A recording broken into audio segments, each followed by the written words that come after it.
দোকান অর্থ কি? শ্রম আইন 2006 ধারা 2 এর সংজ্ঞাসমূহে উপধারা 21 বলা হয়েছে। ভিউয়ার্স, আমি তারেক সিদ্দিকী। আমি শ্রম আইন 2006 ধারা উপধারা নিয়ে আলোচনা করে থাকি। আজকের ভিডিওতে দোকান অর্থ কি তা জেনে নিব।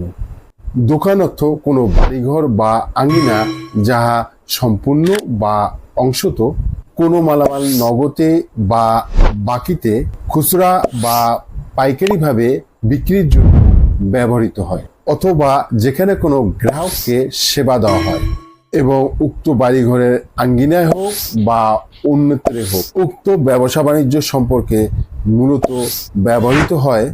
এরূপ প্রত্যেক অফিস, ভান্ডার, কক্ষ, গুদামঘর বা কর্মস্থান এবং সরকার কর্তৃক সরকারি গেজেটের প্রজ্ঞাপন দ্বারা এই আইনের উদ্দেশ্যে ঘোষিত অন্য কোনো বাড়িঘর বা আঙ্গিনাও